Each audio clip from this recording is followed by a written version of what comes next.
Muy bien, esta mañana tenemos una palabra del Señor muy poderosa y está invitado para predicar este día Luis Gerardo Aquino Cristales, así es que recibámoslo con un fuerte aplauso.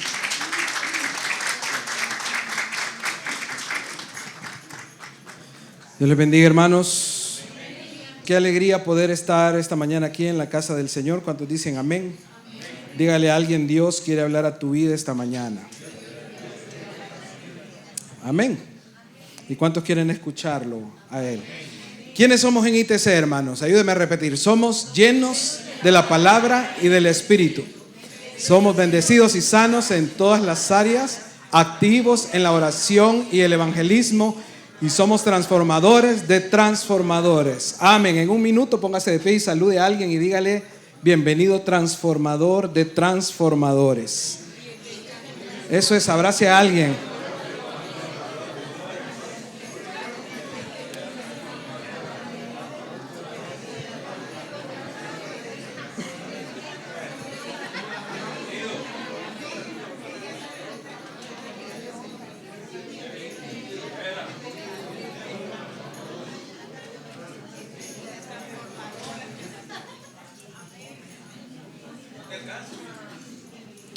Bueno, yo quisiera que le diéramos un fuerte aplauso al Señor, que ha estado aquí desde el principio preparando el ambiente para nosotros.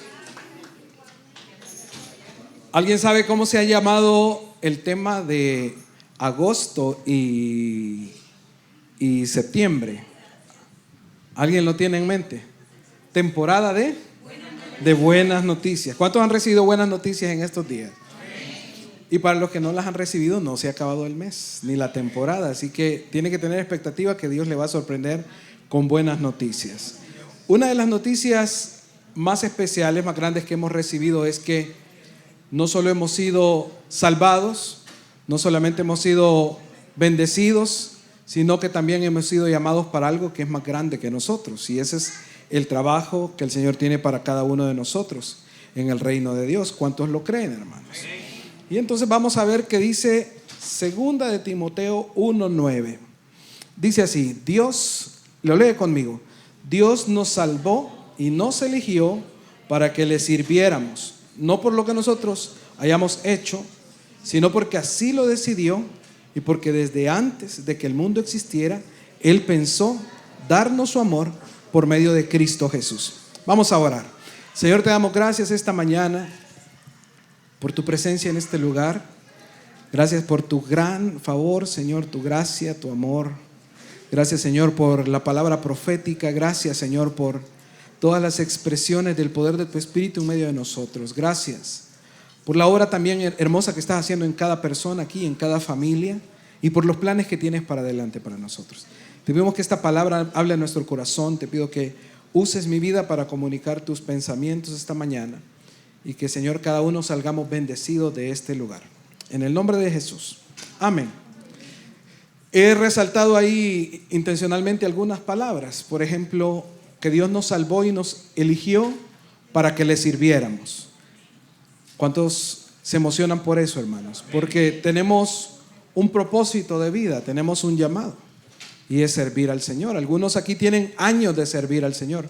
¿Cuántos tienen más de 20 años de servir al Señor? No solo de conocerlo, de servir. Ya son días, ¿verdad? 40 años, ¿alguien tiene 40 años de servir al Señor? O los pastores, más de 40. 10 años de servir. 5 años de servir al Señor. Bueno, algunos quizás no saben, pero ya le están sirviendo al Señor. Pero todos tenemos el privilegio de que hemos sido llamados. Y lo otro es que el Señor decidió salvarnos, perdonarnos, pero también usarnos desde antes, hermanos, que existiera el mundo. Es decir, yo fui pensado, fui diseñado y fui llamado desde antes de nacer. ¿Cuántos se alegran por eso? Y solo para que nosotros veamos que desde el principio el Señor estaba pensando en nosotros. Si nosotros hiciéramos el ejercicio, bueno, que deberíamos hacerlo en cada porción de la Escritura, ver a dónde se encuentra Cristo, en cada porción que nosotros leamos. Si nosotros leemos la Biblia con ese entendimiento, vamos a ser muy bendecidos. Pero desde el principio, desde Génesis, hermano, aparece la obra que el Señor quería hacer para salvarnos. ¿Cuántos saben eso? Y si revisáramos y tomáramos solo los primeros capítulos, ¿verdad? Este no es mi tema, pero solo para reforzar el punto. Si nosotros vemos, por ejemplo, desde Génesis 3, dice en el versículo 21 que vino Dios y le hizo pieles de animales, unas túnicas de pieles de animales a Adán y Eva, porque se acuerdan que ellos habían fallado y le dijeron al Señor que se habían escondido porque tenían vergüenza y estaban desnudos. ¿Cuántos se acuerdan de eso? Bueno, pasen, hermanos, acomódense, sean bienvenidos. Sean bienvenidos. Qué alegría tenerles, hermanos. Ok. En Génesis 3:21, el Señor le hace una túnica de pieles al hombre porque dijo que estaba desnudo. Eso, hermanos, es el primer sacrificio. Está apuntando al sacrificio de Cristo. Así como el Señor cubrió la desnudez, la indignidad de ellos, el Señor Jesucristo murió en la cruz y murió desnudo para cubrir nuestra vergüenza y nuestra indignidad. Ahí vamos a Cristo. En el segundo capítulo nosotros encontramos el episodio de Caín y Abel. ¿Cuántos se acuerdan lo que pasó con ellos? Caín presentó una ofrenda, Abel presentó otra, pero una fue la que agradó al Señor. ¿Cuál fue la que agradó al Señor? ¿La de Abel. Y a veces, recuerdo que a veces en la iglesia infantil, en la escuela bíblica, nos ponían como que la ofrenda de Abel era de unas frutas o unas verduras todas feas, pero esa no era la realidad.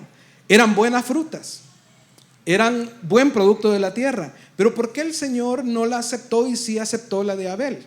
Y es porque la ofrenda de Abel era de lo mejor de los animalitos. Diga conmigo, sacrificio. Pero la de Caín era la ofrenda de su esfuerzo. Y el Señor lo que le honra es el esfuerzo y el sacrificio, pero de Cristo, no nuestro propio esfuerzo. Por eso el Señor aceptó la ofrenda de Abel, porque representaba el sacrificio de Cristo. Ok, en los primeros esos capítulos lo estamos viendo. Pero si ahora pensamos en el capítulo 5, fíjese que el capítulo 5 es un libro de genealogías. Usted va a encontrar que después de que murió Caín, el Señor dio en reemplazo a Set y empieza a mencionar todos los hijos de los hijos de los hijos que empiezan a aparecer ahí, hasta que de repente usted va a encontrar que aparece: y entonces Jared engendró a Enoc y Enoc engendró a Matusalén. Y solo ahí, hermanos, hay un principio tremendo. Mire, Jared significa el que desciende. Diga conmigo, el que desciende. Enoc fue un hombre que dice que a los 65 años tuvo Matusalén. Y a los 65 años dice que comenzó a caminar con Dios. De tal forma que caminó con Dios Enoc, que el Señor se lo llevó. Imagínense qué lindo, hermanos. Era una vida donde compartían con el Señor, platicaban de todas las cosas. El Señor disfrutaba tanto que en un periodo, digamos, donde no estábamos como estamos ahora, el Señor le extendió gracia y se lo llevó. Y luego él fue el padre de Matusalén, que fue el hombre que vivió más tiempo en la tierra. ¿Se acuerdan? 960 y tantos, no recuerdo el dato exacto. 69, ¿quién da más? 65. Mire, entre 965 y 969, por ahí estaba la cosa. Pero este hombre vivió hasta los días de Noé. Entonces, ¿qué misterio encontramos ahí? Miren, el Dios que desciende para caminar con el hombre, para dar a luz un tiempo de gracia y permitir que los hombres se arrepientan. Porque lo que vino luego en ese tiempo fue el diluvio, fue un tiempo de juicio. En ese tiempo estamos ahora. Jesús ha descendido con nosotros, nos ha dado su gracia. Y dice la palabra que no retarda su venida como algunos creen, sino que es paciente para que todos vengan al arrepentimiento. ¿Cuántos le dan gloria a Dios por eso? Entonces, cuando nosotros vemos esos detalles y esas cosas, entendemos que Dios tenía todo pensado desde el principio. Dios no es un Dios de improvisación. Dios no es un Dios que, como decimos en buen salvadoreño, lo agarran en curva las cosas. Por difíciles que sean las circunstancias, dice la palabra que todas las cosas acerca de nuestra vida estaban escritas en su libro. Puede decirle a alguien ahí que tenga a la par: tu vida está finamente planificada. ¿Sí? ¿Cuántos han experimentado el cuidado de Dios hasta este día de su vida? Amén. Hermano, pero faltan días por delante. Y esos días están en la agenda del Señor. La comida de este día está en la agenda del Señor. La de mañana también, hermano. O sea que a usted le va a ir bien. Y aunque hayan a veces situaciones difíciles, pero en toda circunstancia, el Señor va a estar con nosotros. Entonces yo entiendo que su amor, su plan es más grande que yo. Desde antes del principio, Él me eligió. Y entonces, cuando yo empiezo a conocer al Señor y a caminar con Él, me doy cuenta que mi vida pertenece a un plan más grande, porque yo como ser humano, y cuando digo yo es nosotros, ¿verdad? Le digo a Juan para que entienda Pedro. Cuando yo me doy cuenta de eso, a veces veo que mi vida gira en torno de un plan pequeño. Y entonces de repente yo estoy pensando que mi vida es el trabajo, o pensando que mi vida es cómo voy a resolver esto y lo otro.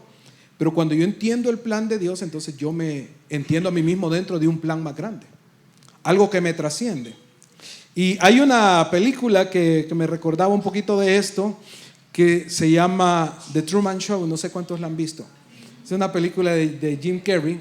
A ver, yo no la tengo tan en mente. Ustedes que se la pueden me corrigen, pero la cosa es de que él, desde que nace, él tiene una rutina de vida y siempre saluda a los mismos vecinos, a la misma gente, y de momento al principio él no nota que hay una rutina, hasta que algunos personajes le empiezan a decir, personajes que conviven con él, le empiezan a decir que lo que él está viviendo no es real.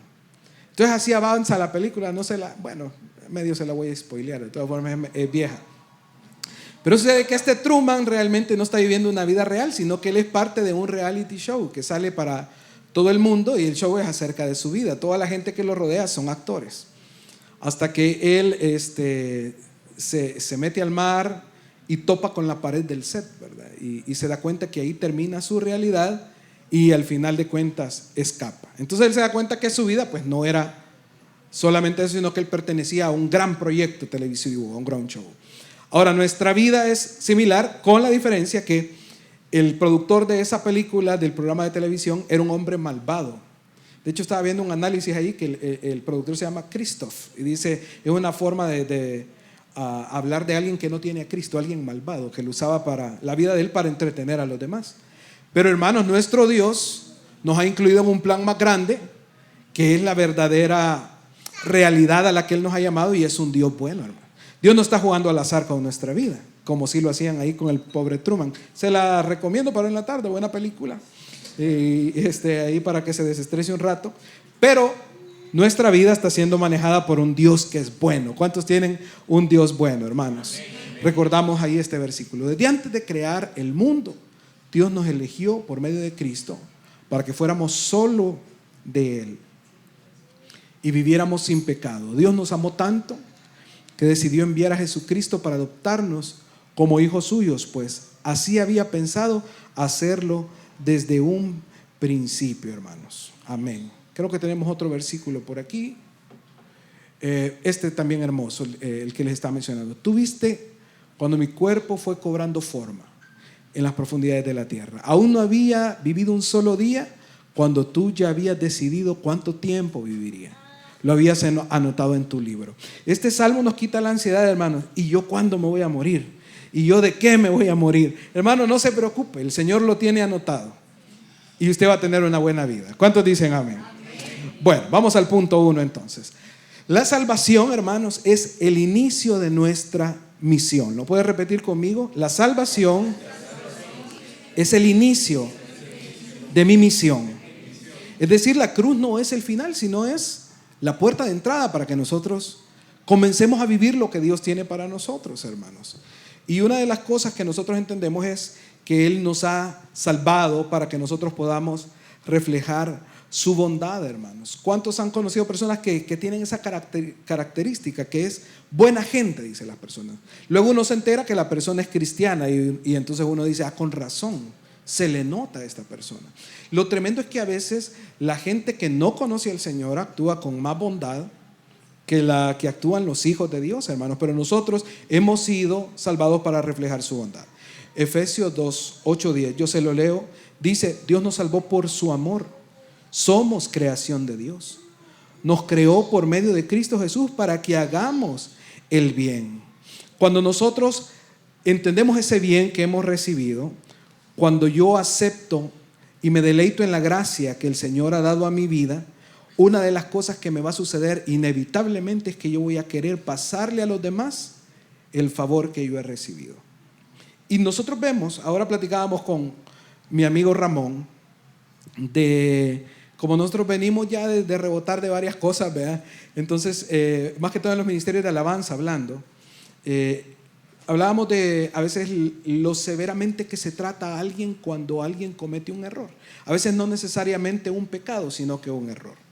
Y hablando también con otro amigo esta semana me dice, a mí me humillaron en el ministerio donde yo estaba, y cuenta que en una ocasión él llegó a un ensayo a servir con los únicos $2 que tenía, desde que Saltepeque hasta San Salvador, haciendo milagros, esperando que le dieran unos $5 de ofrenda para regresarse.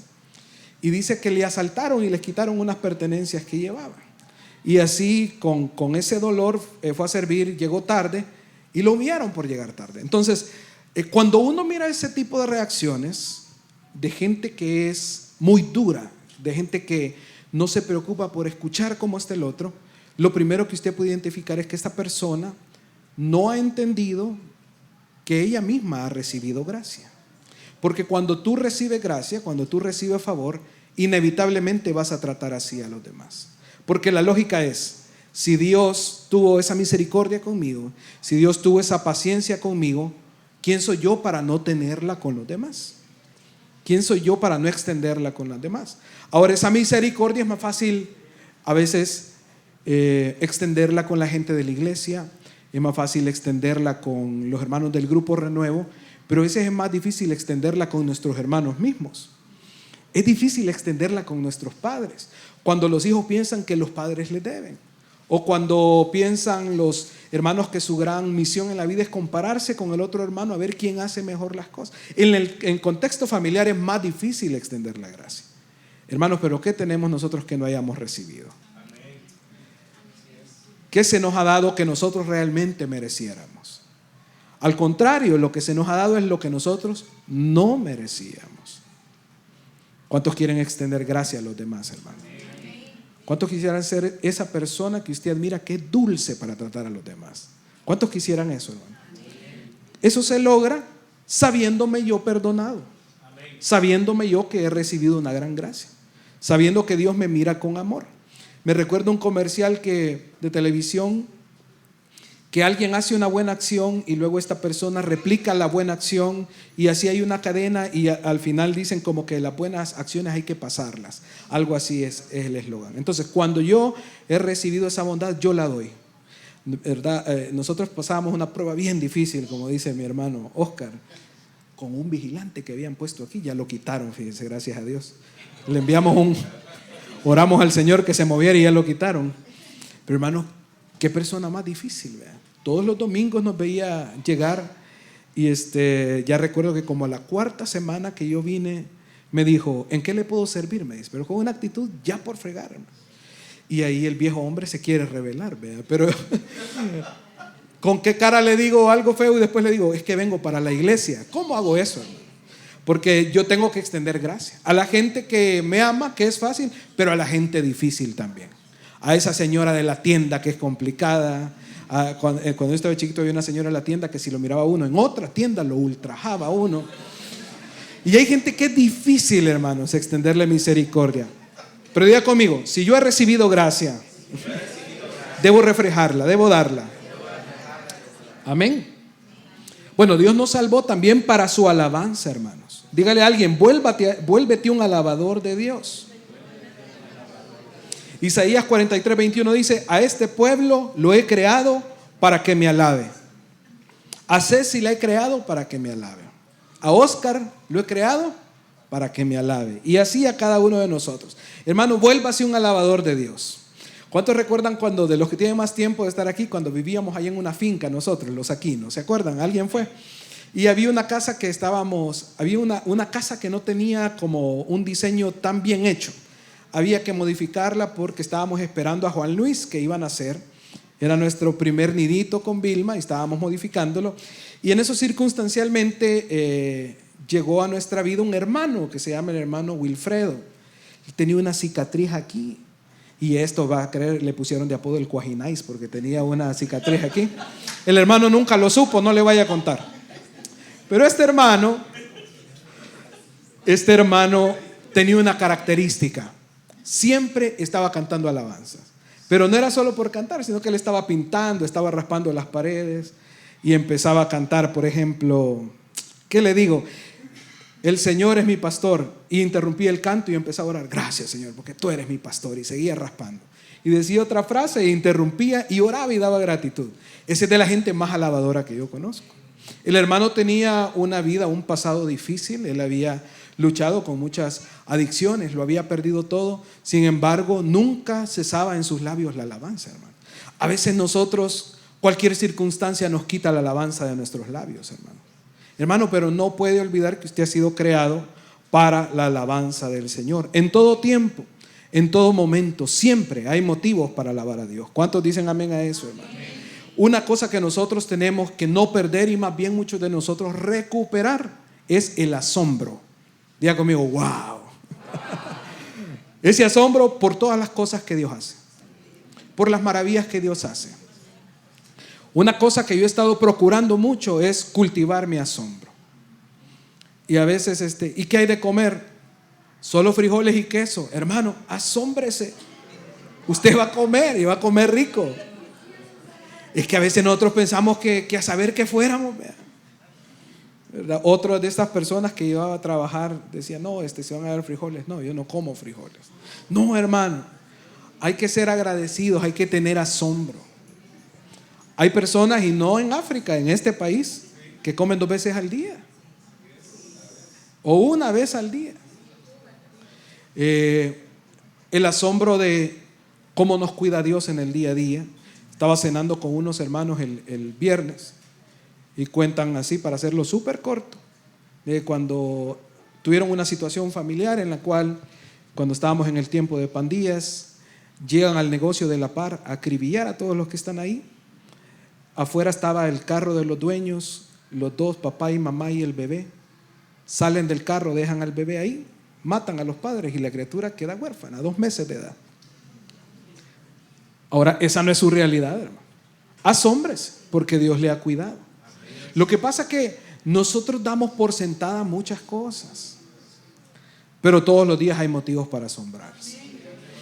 Han habido sanidades, han habido diagnósticos que desaparecieron. No, el médico se equivocó. No, hermano, asómbrese, no pierda la capacidad de asombrarse. Cuando usted vaya por carretera, los que les toca un trabajo de viajar, asómbrese al ver la creación de Dios. Cuando vaya al mar, a mí me encanta el mar porque sí que lo pone en perspectiva uno, lo pequeño que uno es. Y el asombro debe crecer por lo que Dios es, por su creación, hermano. Aprenda a deleitarse en la creación de Dios. Vaya más seguido al volcán, hermano. Coma ya algo rico cuando se pueda. La hermana Ceci me gusta que siempre nos da chile ahí donde anda ella paseando, comiendo. Pero la verdad que esta dinámica le hace a uno no perder de vista que tenemos un Dios grande, hermano. Es un Dios creador, un Dios hermoso. Recuerde las bendiciones de Dios. El Salmo 103 dice, bendice alma mía a Jehová y no olvides ninguno de sus beneficios. Esto es un antidepresivo espiritual. Cuando usted está pasando por una tormenta, por un valle, cuando usted recuerda lo que Dios ha hecho, usted puede poner en su corazón, Dios lo va a volver a hacer. Me ha comprobado, yo ya lo vi que Dios lo hizo, Dios lo va a volver a hacer. Si usted quizás venció una situación difícil de enfermedad y ahora le sorprenden con un nuevo diagnóstico, usted simplemente recuerda lo que Dios ya hizo y dice, Dios lo va a volver a hacer. Por ejemplo, a mi hermano Oscar, ¿quién le va a decir que Dios no sana? Nadie le puede decir que Dios no sana, porque Él es un testimonio vivo. Recuerde las bendiciones de Dios, recuerde la provisión de Dios. Yo estoy orando por un nuevo carro y aquí le dejo la inquietud para que usted ore. Y a veces he pensado, bueno, ¿y será que el Señor de la nada puede proveer un carro así? Y el Señor me trajo una memoria de una vez que todavía estábamos todos solteros y una persona llamó y dijo, yo quiero darles una bendición para que compren un vehículo. Y era tan abundante la bendición que compramos 2 vehículos. En ese carro aprendimos y esos carros destortamos, ¿verdad? Estábamos de 17, yo más o menos. Entonces, cuando yo recuerdo esa bendición, se activa mi fe y digo, Dios lo puede volver a hacer. Con otro método, con otra manera, pero debo recordar. Entonces, Dios me salvó para su alabanza. Piensa en el Salmo 100. ¿Qué dice el Salmo 100? Que somos sus ovejas y Él es el que nos hizo. No nos hicimos nosotros a nosotros mismos. Amén, hermanos. Bueno, Dios nos salvó también para vivir en gratitud. Dice Tito 2:14, Cristo se entregó a la muerte por nosotros para que llevemos una buena vida llena de buenas acciones. ¿Cuál es el motor de la gratitud? Perdón, el motor de la piedad. Cuando decimos piedad es aquellas obras de buscar al Señor, aquellas obras de buscar su palabra, estar en la alabanza. ¿Cuál es el motor de la piedad? Sin duda alguna, la gratitud. Ahora también con Ramón, veníamos oyendo una prédica y nos llamaba la atención que la persona que estaba predicando con el látigo le decía a la gente, es que usted tiene que hacer estas buenas obras y esto a lo otro. Y entonces yo le digo a Ramón, el problema de estos mensajes es de que si no se le enseña a la gente a vivir en gratitud, nunca la persona va a poder producir una vida espiritual realmente. Y para eso hay que tener mucha humildad. Usted no crea que porque usted es quien es usted, de repente le van a nacer el deseo de buscar al Señor. Nuestra carne se opone a eso. Pero cuando usted vive en gratitud, ahí es diferente la cosa. Estaba una mujer que entra, estaba Jesús con unos fariseos comiendo, y hay una mujer que entra y se desborda, lleva un perfume, unge sus pies, dice que con sus cabellos los limpia los pies y besa al Señor, con sus lágrimas rega sus pies. Y entonces dicen los fariseos, si el Señor supiera quién le está tocando, como no se dejaría tocar. Pero el Señor dice, lo que pasa es que al que mucho se le perdona, mucho ama. ¿A cuántos se les ha perdonado bastante, hermano? Entonces nosotros debemos amar mucho. Se nos ha perdonado mucho, hermanos. Y entonces, cuando yo reconozco, cuando yo sé que el Señor, pudiéndome haber condenado por los siglos de los siglos, decidió perdonarme, ese es un motor para la piedad. Entonces yo aprendo a deleitarme en su presencia. Nadie me tiene que obligar. El Señor no quiere obligar a nadie, hermanos, para seguirle. El Señor es un caballero, pero Él quiere que nosotros aprendamos a disfrutar, a recibir lo que Él nos ha dado. El Señor también, hermanos, nos ha llamado para que seamos un mensaje viviente. Dice Mateo 5:16, procuren ustedes ser como una luz para que los demás vean el bien que ustedes hacen y alaben al Dios de ustedes, hermanos. ¿Qué tanto se nos nota a nosotros que somos cristianos? ¿Verdad? Hay gente que cuando uno dice que es cristiano, la persona se asombra, porque nunca imaginó que nosotros fuéramos cristianos. Qué tremendo, ¿verdad? Yo no sé por qué se ríen, hermano. Yo les he contado que yo tenía un compañero, el más lépero del salón de clases, ¿verdad? Primer año de bachillerato. Y teníamos que hacer un trabajo en grupo y todos podíamos sábado. No, tales por cuales. Yo ese día estoy, no puedo. ¿Y por qué? Es que me toca predicar en el culto de jóvenes, dijo eso.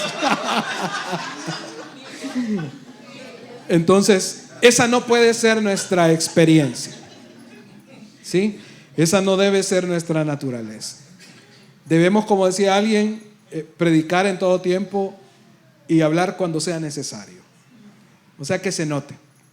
Y se nota cuando tenemos un espíritu diferente, cuando tenemos un espíritu superior, cuando tenemos un espíritu de fe, ¿verdad? A veces uno en una parada de buses, en un lugar, la gente empieza a contar sus desgracias y uno se une a esas desgracias. Es que estamos fregados con este gobierno, más hoy que no hay agua, y uno se pone. No, hermano, no estamos fregados. Es que no hay agua, no tengo cisterna, soy pobre. No, hermano, usted no es pobre, usted es bendecido. ¿Sí? Cuando usted habla, la fe le tiene que brotar, de tal manera que la gente diga, saber qué onda con este, pero tiene algo que me llama la atención, yo quisiera hacer de esa manera. Entonces, yo mismo soy el mensaje. Pero quizás lastimosamente el mensaje que le hemos dado a los que nos rodean no es un mensaje de fe. Pero Dios nos va a ayudar, hermanos. ¿Cuántos dicen amén? Punto número 2. Nuestra asignación es reflejar a Cristo. No se trata de nuestro nombre, sino del de Cristo. Y ahora le voy a decir algo contradictorio a lo que le acabo de decir, porque nuestra asignación es hablar. Tenemos que hablar.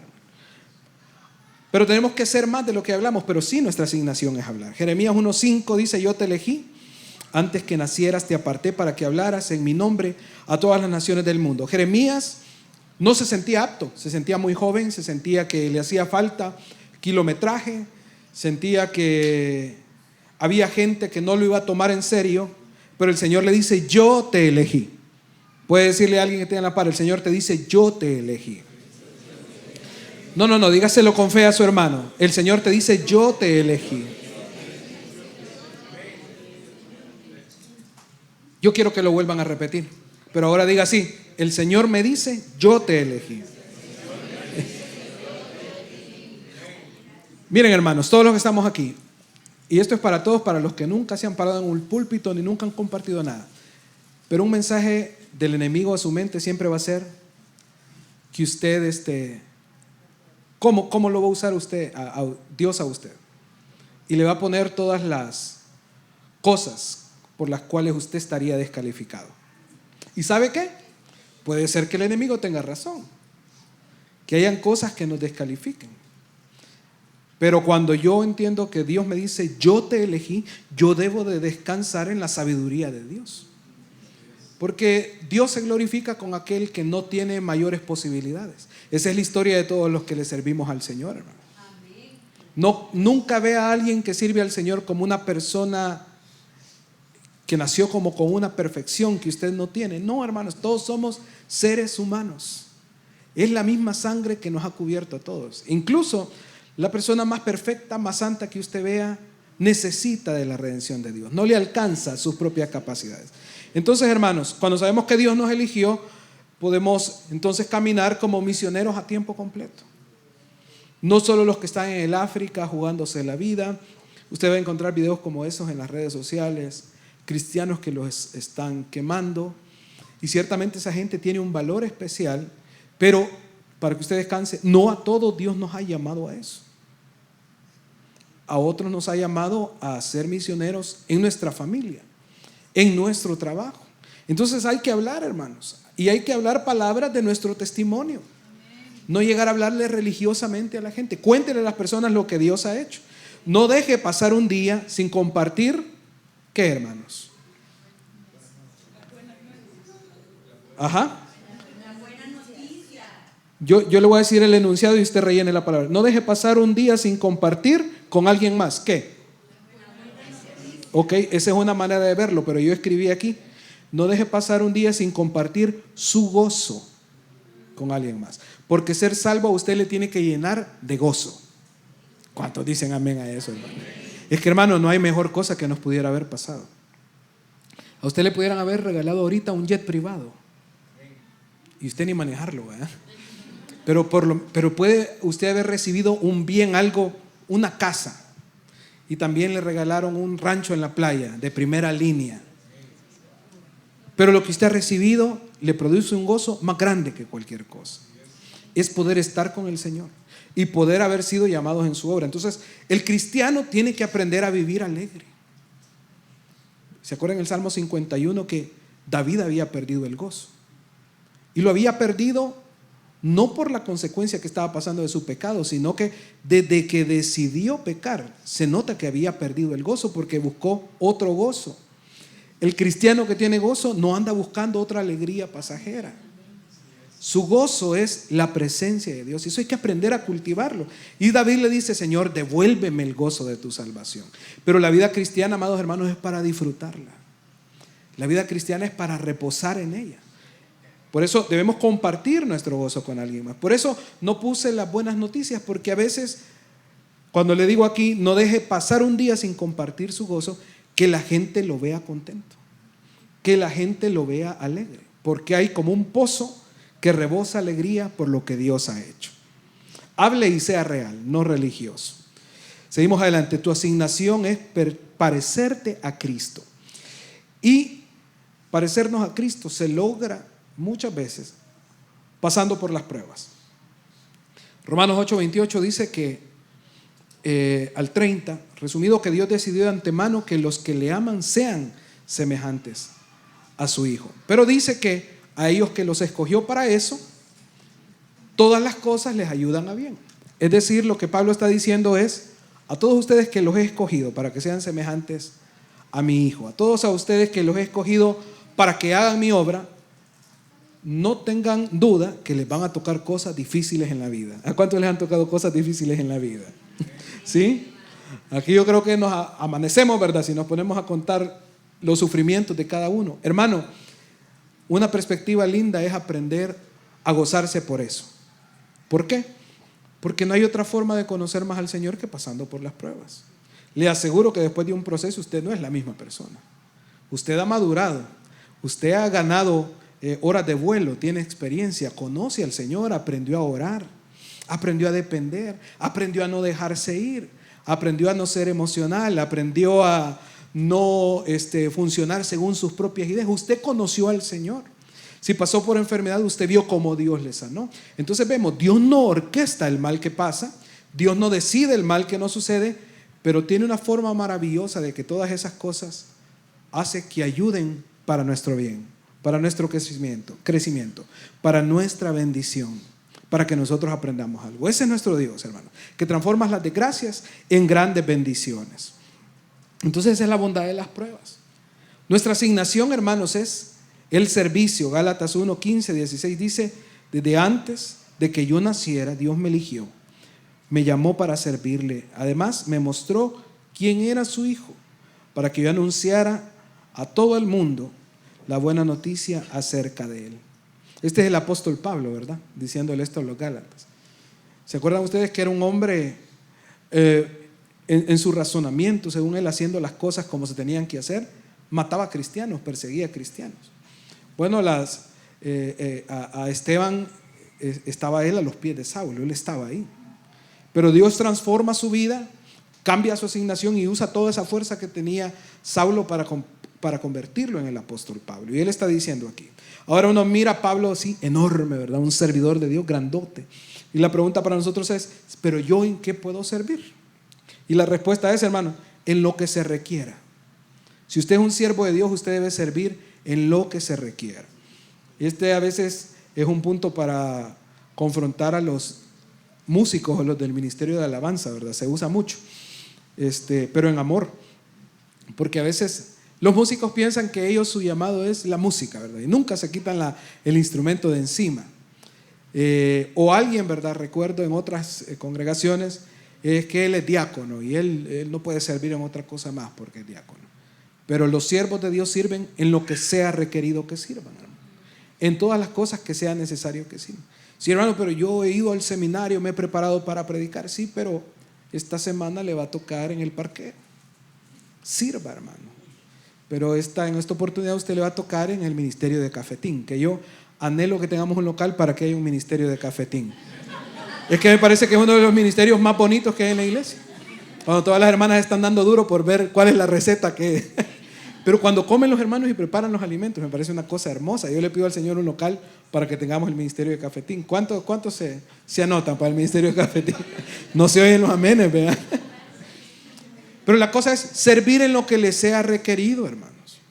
Sea solícito, ¿verdad? A veces cuando viene una persona nueva, yo agarro a quien pase por ahí y le digo: hermano, lléneme los datos de esa persona. Alégrese, hermano, es un privilegio para que usted sirva. A veces le va a tocar servir ayudándonos a llevar las maletas para la zona de carga. A veces le va a tocar servir quizás preparando la mesa de la Santa Cena. Diga conmigo: en lo que sea, yo voy a servir. Amén. Porque esa es nuestra asignación, hermanos. Y el último punto de este punto 2 es: nuestra asignación es producir fruto. Diga conmigo: producir fruto. ¿A cuántos les han predicado alguna vez? Usted tiene que dar fruto, hermano. Si es cristiano, usted tiene que dar fruto. ¿Cuántos han oído esa prédica? Dígale que tiene la par así enojado: tenés que dar fruto. Si la cosa es que no damos fruto. Pero déjeme traer un poquito de luz en esto para que descansemos esta mañana. Juan 15 nos habla de que nuestro Señor es la vid, ¿sí? Y nosotros somos los pámpanos. Ok. Y entonces el Señor usa esa figura tan hermosa para decirnos que separados de Él nada podemos hacer, ¿sí? Entonces, analicemos un poco la uva. ¿Cómo produce la vid? ¿Cómo produce las uvas? ¿Será que la vid se siente y se pega en las rodillas hasta que le salga la uva? ¿Será que hace eso? ¿Se esfuerza? No, el fruto sale porque está conectado. Está conectado a la fuente que da el fruto. Y entonces la uvita sale por sí sola, de manera natural. Dígale a alguien, de manera natural. Ahora, así con esa cara de acusación que acaba de hacer, pregúntele a su hermano, ¿estás dando fruto? Entonces no le responda, porque la respuesta es simple y es lógica. Si nosotros no estamos dando fruto, es que hay una desconexión. Pero la persona que está pegada a la fuente, indudablemente, inevitablemente, sin su esfuerzo, va a dar fruto. Yo recuerdo, ya les he contado, cuando yo conocí a Julio Melgar, es que con el saludo, hermanos, uno sentía algo diferente con esa persona. Se esforzó él, hoy voy a ser amable con alguien que me presente en El Salvador. No, él fue él. Pero hay personas como él, porque no solo él, sino hay muchas personas que uno las conoce y dan un fruto, porque esa persona vive pegada a la fuente. Por eso dice la Biblia, separados de él, nada pueden hacer. Entonces usted no pretenda dar fruto si no está unido al Señor. Es un trabajo estéril. No se puede. Diga conmigo, es imposible. Yo no puedo producir frutos si yo no estoy pegado. Pero así como la uvita sale de manera natural porque está conectada, cuando yo estoy conectado, produzco fruto. Entonces, mi gran tarea no es producir fruto. Dígale a alguien, tu gran tarea no es producir fruto. Tu gran tarea es estar pegado.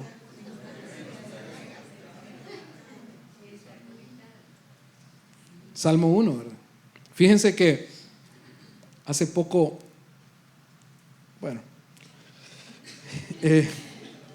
hubo alguien que me dijo, a mí me tocaba servir tal día, pero como tengo mucho tiempo de no llegar, no quisiera servir porque quiero recibir. ¿Cuántos han oído o han dicho eso? Yo he estado dando y ahora quiero llegar y recibir. Y entonces esta persona me decía que tenía un mes de no asistir, entonces quería llegar y recibir. ¿Qué fue lo que yo pensé? O sea que no has recibido nada en un mes.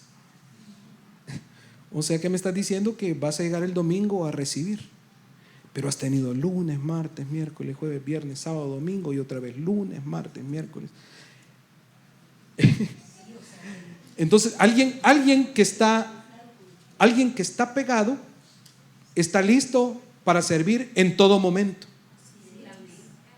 O ayer estábamos en una reunión y le dicen a alguien, ¿puedes orar? No, yo no puedo orar, me tengo que preparar.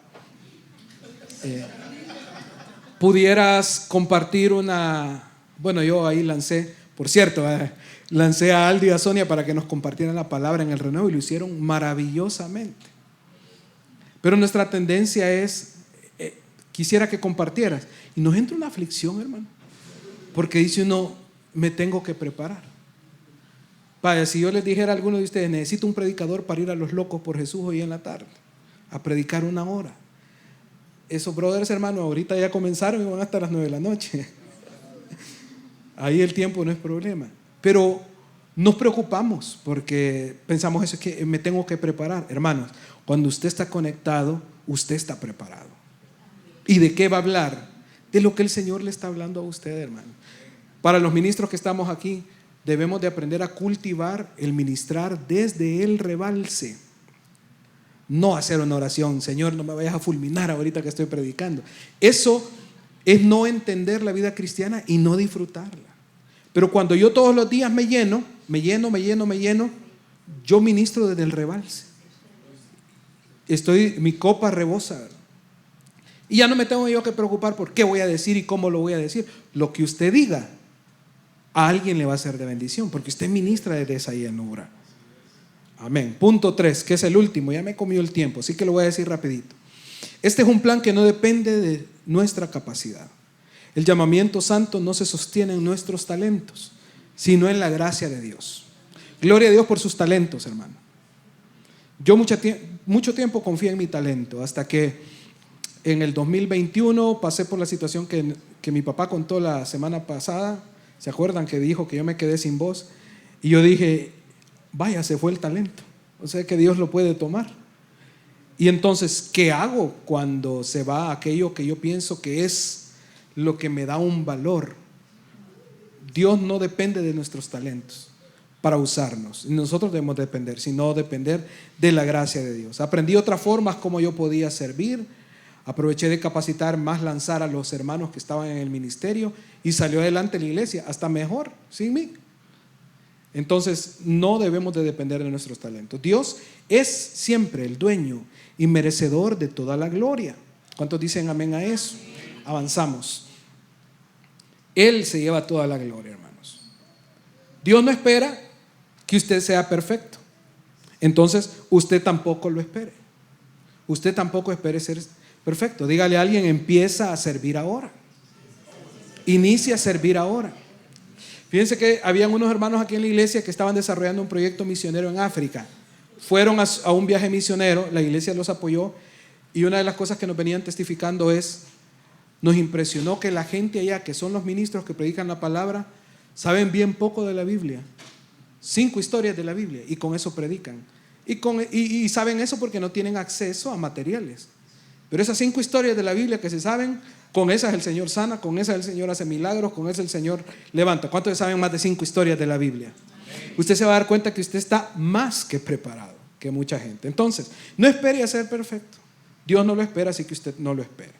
Dios nos empodera y nos libera del temor. Dice 2 Timoteo 1:7, porque el Espíritu de Dios no nos hace cobardes, al contrario, nos da poder para amar a los demás y nos fortalece para que podamos vivir una buena vida cristiana.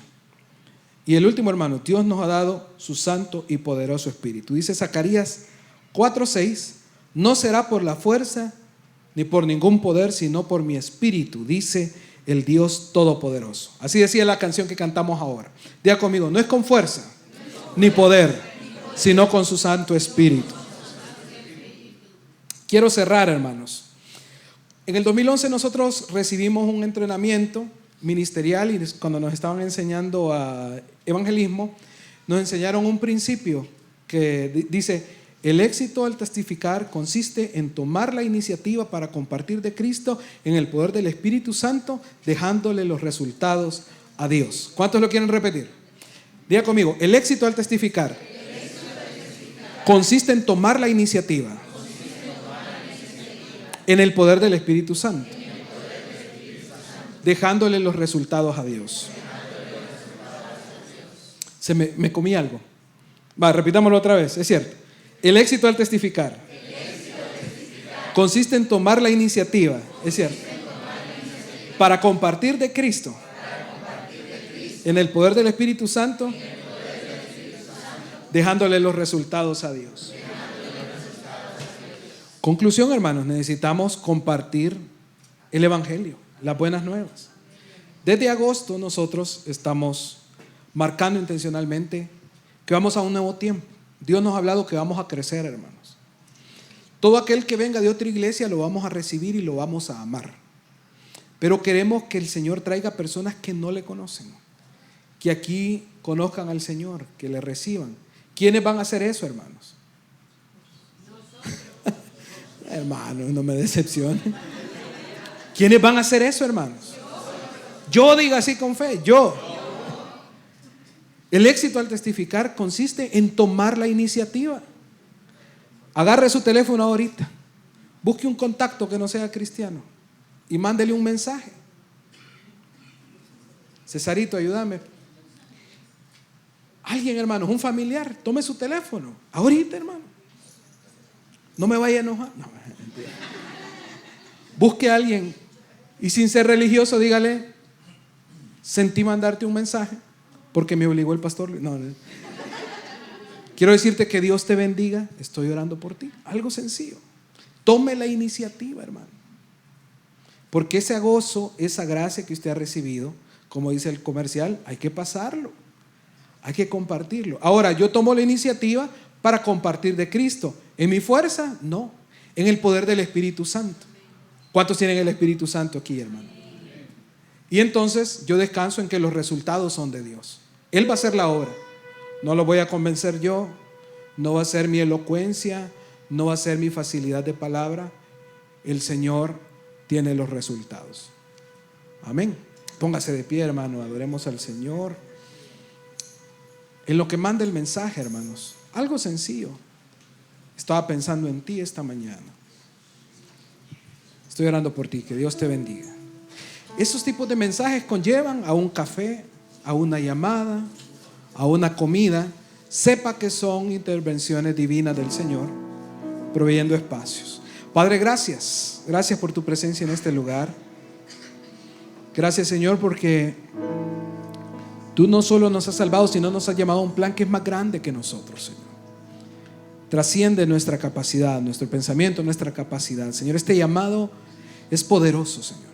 Y así como tú un día te encontraste con cada uno, así ahora es tiempo, Señor, que como usaste a otros instrumentos para que nos trajeran, ahora nosotros ser instrumentos para mostrarles esta gracia, Señor. Nuestros amigos, familiares, contactos, muchos están pasando por grandes agujeros, por grandes abismos en su vida, Señor, en su parte emocional, en sus matrimonios. ¿Cuántos de estos contactos están en crisis de matrimonio horribles, con hijos, con adicciones, con hijos lejos, con situaciones de enfermedad? Señor, ¿cuántas personas tú deseas darles esperanza? Levante su mano y dígale: úsame a mí, Señor. Señor, ese llamado conquista nuestro corazón, Señor. Y hemos sido llamados para eso, Señor. Señor, que estos mensajes que se están enviando produzcan un encuentro, una salida, un poder ir y testificar, Señor. No con gran elocuencia de palabras, no con gran profundidad teológica, con un testimonio de una vida transformada, agradecida. Porque vamos a hablar lo que tú has hecho, vamos a recordar las bendiciones y eso vamos a compartir, dejando los resultados a ti, Señor. Tú eres quien va a tocar personas. Pero no quiero dejar, Señor, de orar por las necesidades de cada uno de mis hermanos en este lugar, Padre. Mira a tus siervos, mira a tus hijos, mira a tu pueblo. En medio de las circunstancias que han traído esta mañana, sal a su encuentro, Señor. Que tu intervención sea oportuna para cada uno de nosotros, trayendo aquello que estamos necesitando, Señor. Señor, oramos por nuestro hermano Carlos Liévanos. Oramos esa sanidad completa en su cuerpo ahora en el nombre de Jesús. Extienda sus manos a nuestro hermano. Declaramos que todo espíritu de enfermedad lo suelta ahora en el nombre de Jesús. Te declaramos libre, hermano Carlos, en el nombre de Jesús. Todo espíritu de muerte huye de este lugar. Huye todo problema en los pensamientos, en el hígado, en el corazón, en los riñones. Ahora eres libre en el nombre de Jesús para caminar en el propósito que Dios ha diseñado para tu vida. Ahora en el nombre poderoso de Jesús. Desde este lugar enviamos una palabra de sanidad a Eugenia Arana, ahora en el nombre de Jesús. Toda célula de cáncer se seca, se detiene ese avance y declaramos que ella viene a sanidad ahora. Si lo ha hecho con nuestra hermana Ceci, también creemos que lo hará con nuestra hermana Eu. Declaramos esa sanidad, ya conmigo la declaramos en el nombre de Jesús. Declaramos que el Señor envía la palabra ahora en el nombre de Jesús. Dígalo con fe, dígalo con fe. Levantamos los brazos de quien ya no puede creer. Y en esa fe, Señor, creemos que toda enfermedad ha sido vencida en la cruz. En la cruz fue conquistada salud, bienestar. Fue conquistado para nosotros y nos paramos en eso que hemos recibido. En el nombre poderoso de Jesús. Aleluya. Sigamos en esta actitud de oración. Oremos por esa persona a la que le enviamos el mensaje. Levanta el nombre de él y delante del Señor y ore y pida que bendiga el Señor a esa persona. Señor, oramos ahora en el nombre de Jesús. Yo oro por Moisés Peñate, Señor. Trae sobre su vida salvación, trae respuesta a cualquier necesidad. Lo presento delante de ti. Te pido, Señor, que esta semana me des la oportunidad de seguir compartiendo, de hablar con él y de bendecirlo. Señor, gracias, gracias, porque yo sé que tú tienes respuestas para esas personas. En el nombre de Cristo Jesús. Señor, trae salvación, trae respuestas, sanidades, obra milagros financieros que necesiten esas personas. Señor, si están pasando por una crisis de enfermedad, sánale. Si están pasando por una crisis familiar, restaura, Señor. Haz tu obra, tu poderosa obra, en el nombre de Cristo Jesús. Amén. Levanten sus manos. Que el Señor te bendiga y te guarde. Que el Señor haga resplandecer su rostro sobre ti y tenga de ti misericordia. Que el Señor alce sobre ti su rostro y ponga en ti paz. Que Él te haga 1000 veces más de lo que ahora eres y que te bendiga como te lo ha prometido. Que el Señor sea escudo alrededor de ti, que sea tu gloria y el que levanta tu cabeza. Yo te quiero declarar bendecido, bendecida, y quiero declarar que esta semana habrá milagros de parte del Señor en tu vida. Habrán manifestaciones de su amor y vas a ver al Señor actuando a favor tuyo. Señor, también bendecimos a mis hermanos que están conectados en Zoom. Queremos bendecirlos, a los que están aquí en el país, en El Salvador, y están conectados. Bendíceles en el nombre de Jesús. Señor, los que están en Italia, bendice a la familia Gobi. Los saludamos y los bendecimos. Bendice a los que están en Honduras, Señor, en el nombre de Jesús. Trae bendición, Señor, sobre ellos.